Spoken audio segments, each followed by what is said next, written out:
Yo, what's good? It's your man, 100 Grand Ross with The Rock Never Stops. Today I want to do this video about the Denver Nuggets and the expectations for the 2023-24 season. If you enjoy this video, smash that like button for me, hit subscribe and the bell for notifications.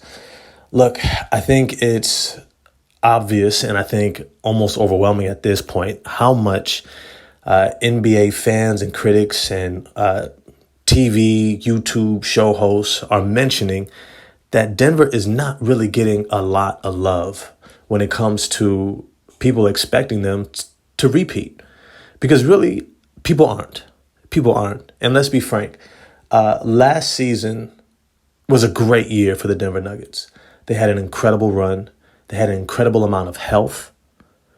And they had the performance of a lifetime from their superstar, two-time MVP, Nikola Jokic. And at the same time, let's be clear. Everything that went their way to allow them to get to an NBA championship,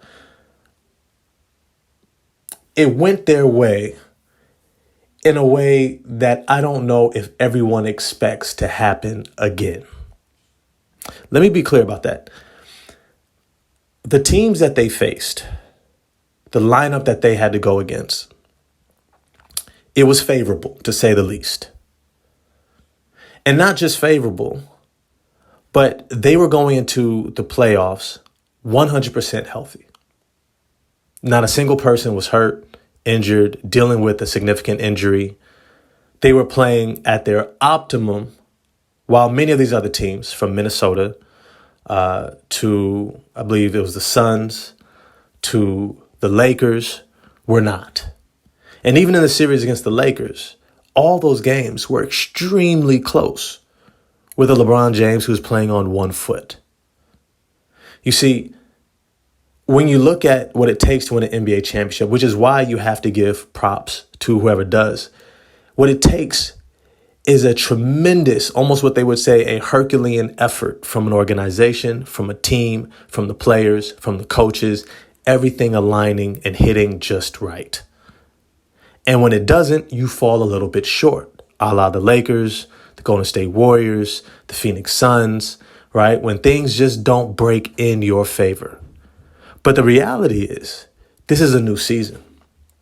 Denver has lost some of its veteran depth in Bruce Brown. I always want to say Bruce Bowen. Bruce Brown and Jeff Green, who are playoff battle-tested veterans. Right. And they're going to be relying upon guys like Strother, their first round draft pick, guys like Christian Braun, who's only in his second season, Reggie Jackson, who we really haven't seen a lot from over the past couple of years. Right. They're going to be depending upon less proven guys and at the same time hoping to have the same level of success in terms of health moving into this season. Now, when we think about the history of this team, especially guys like Michael Porter Jr., you have Murray, who is coming back from an injury, Nikola Jokic, who has had an incredible run in terms of health over the past few seasons, right? And guys like Aaron Gordon, who's also been incredibly healthy, and Kentavious Caldwell-Pope. They're going to be leaned on more than ever.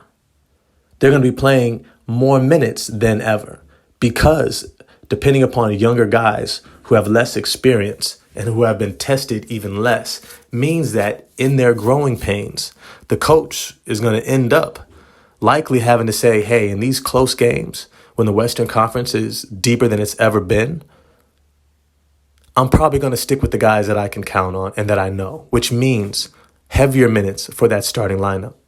And as a result, there's going to be a higher propensity for those wear and tear injuries. Now, on a second note, the Western Conference is deeper than it's ever been. The Golden State Warriors not only are healthier, they are deeper, they're younger. The Los Angeles Lakers have more continuity, bringing guys back from the end of last season, right? Austin Reeves had a spectacular offseason playing with Team USA. He's more experienced. Anthony Davis and LeBron are both healthy. They're going to be formidable. The Phoenix Suns are deeper and more talented. You have other teams that are even just within their division that are going to be that much better. The Minnesota Timberwolves, right? Portland might fall off a bit, right? But you still got the Memphis Grizzlies right there who are going to be surging as soon as they get Ja Morant back. You're going to have a Western Conference that's going to be a dogfight every single night. Let's not forget about teams like Oklahoma City, Victor Wembanyama's in San Antonio. You have no easy wins anymore because nobody's tanking. Nobody is intentionally trying to lose anymore, which means that you're not going to get those gimme games. You're not going to get those 1 or 2 games every week or so where it's like, hey, you can take off. Once again, that's going to add to the wear and tear. But not just that, when you think about going into the playoffs, when you have not just a healthy, but a revamped Dallas Mavericks team who's going to be right back in terms of contention again, you're going to have a dynamic where you're going to have everything aligned at an even higher level. And I'm not saying that they can't do it, but what I'm saying is the likelihood is low. But the third thing that I want to say is the reason why I am a bit optimistic is because I see a future trade coming. And I think it's going to be with Michael Porter Jr. I think Michael Porter Jr. has a little bit of redundancy when it comes to what Aaron Gordon brings and Jamal Murray brings in terms of the shooting and Kentavious Caldwell-Pope. And I think that they can flip him, who's an extremely talented young player, but albeit on a really large contract. And if they can take that and split it between 2 high-level players who can play roles a bit more distinctly, right? If they can get a small forward who defends at a high level and can shoot, maybe somebody like a Dorian Finney-Smith, right?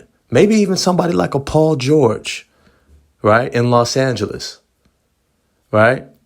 They might have an opportunity to bring in more depth and more talent that can really reinforce what they have going and put them over the edge. But as always, I want to know what you all think. What do you think is the long-term outlook for this 2023-2024 Denver Nuggets season?